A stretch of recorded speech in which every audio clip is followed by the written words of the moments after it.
Yo, let's get to it, man. Hold on.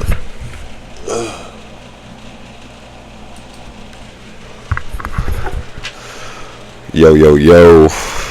It's been a minute, but this is the first episode first visual episode of In the Flesh. I know it's been a minute. Like, I'm still moving into my place because I got a new coaching job for y'all that don't know. But still moving into my place. Still trying to get settled. And I ain't got no desk yet. But you can use anything as your pulpit. You can use anything to put God's message out. You can use anything as your ministry. You know, we live to give God the glory. And that's what we gonna do. So I'm reading through the book of Numbers, right? In the book of Numbers, I think one common theme that I noticed throughout the Bible and that I've been seeing lately, not only from people but from myself as well, is the complaining that we do. Um,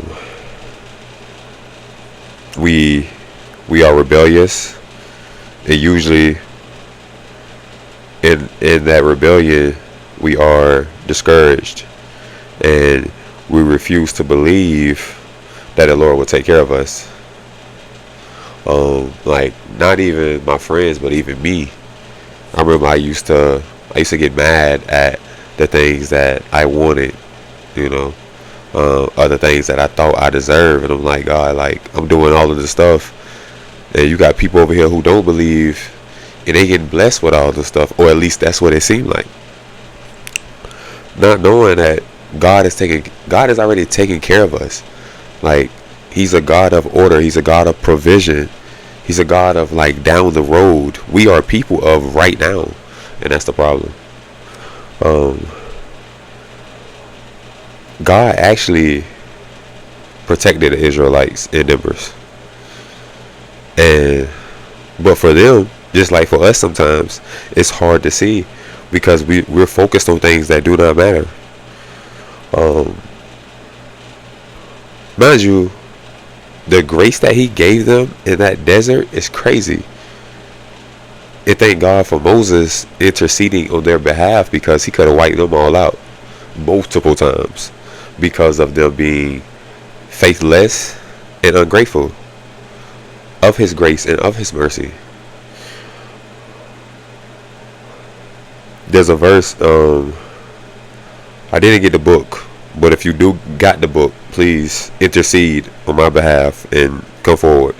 But it says, I pray that the Lord will bless and protect you, and that He will show you mercy and kindness. May the Lord be good to you and give you peace. I pray that the Lord will bless and protect you, and that He will show you mercy and kindness. If that's not the book of Numbers, I don't know what is. If that verse doesn't speak to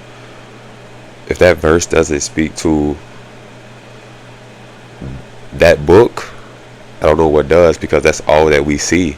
It's His kindness and His mercy.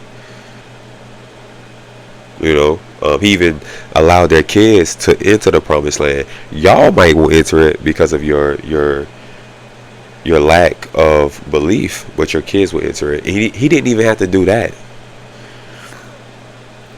We have to start complaining on. We have to stop complaining, because complaining, all we're doing is wasting our time, because God is not a genie. We're not just going to speak and everything just changes. Like, He's God. He's superior. He's omnipotent. He's omniscient. Instead, we need to be thankful for what it is that we have in our lives right now. Sometimes I forget. Like, I got 2 feet. I'm healthy. I can squat. I can walk. I can see. You know, even as little as I have hair on my head. You know, it's just things like that. We have to be thankful just for the small things, and stop looking towards either the brand of something, or, like, specifically what something is, and focus on, I just got it. You know, I have it. God bless me with that. It may not be, like, for example, a car. It may not be a Mercedes, but I got a car to get me from point A to point Z, and that's what matters. Um, they also, the Israelites also whine about how much life was better in Egypt, forgetting the misery that they lived in when they was there. Something they mourned and prayed to get out of. God was listening. He was just not yet, not yet, not yet. Being a God of provision, Moses came along. It's time. It's time to get my people out of there. But as soon as we go through something, we tend to go back to what's comfortable. When we pray to get out of that, the comfortability was not good for us. Like, we gotta let that sit in. Comfortability is not good for us. When they was in Egypt, yeah, they was getting somewhat good food, but at what cost? And you want to go back to that? You want to go back and getting whipped?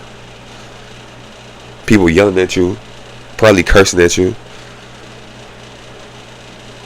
You're really fighting for your life. God takes you out of that and places you on this journey in the wilderness. Nobody never said it was going to be easy, because what's crazy is we're in the wilderness. Like, we're in our promised land is in heaven, but we're in the wilderness, and this journey is not easy. As a believer, this journey is not easy, and that's why very few people refuse to take this journey. We're in the wilderness right now, and there's certain parts we get to, we start to complain. I want to go back to where I was, God. I can't be here right now, man. Just a couple months ago, God probably, like, a couple months ago, you was praying to get out of that. Now you want to go back to it? The audacity. And then when I let you go back, then it's gonna be my fault again. Cause that's exactly what they was doing. That's exactly what they was doing. They complained when God gave them something. They complained when God didn't give them something. Mind you, they did have food. They just had, I think it's called manna. It wasn't cucumbers and watermelon and all that stuff they had in Egypt, but it was still food. Again, we be ungrateful when we don't have what we think we deserve, when we don't have what we want, when we have what, when we have to realize, just like Moses and the Israelites had to realize, it wasn't about them, it's about God. We don't live for us, we live for the glory of God. We live to give him glory. And I think I close with this. Remember, like, complaints, that is an act of faithlessness. Not faithful, faithlessness. Anytime we complain, we're undervaluing the provisions of God. Mind you, God is a God of promise, right? He promised in the Bible, I'm gonna be with you on this journey. I never said that the journey was gonna be easy, but I promise you down the line, and even now, I'm going to provide for you. You just have to trust me. The promised land is already yours. You just have to trust me while you're in the wilderness. I'm gonna get you there. The journey might be a little longer than we expected, and sometimes we set ourselves back in the wilderness because of our disbelief, our unbelief. God is with us on our journey. He's literally the journey that he's prepared for us. We all have different journeys while we're in the wilderness. We all like different branches of a tree. But God is with us. He never said that we wouldn't have trouble. The Bible actually says we will experience it. God is just with us in the midst of it. And I'd rather have him with me in the midst of trouble than to be in trouble without the presence of God at all. And as always, I think that's a word. But it's late for me. So y'all know I love y'all. It's all love. Be good. Bug out.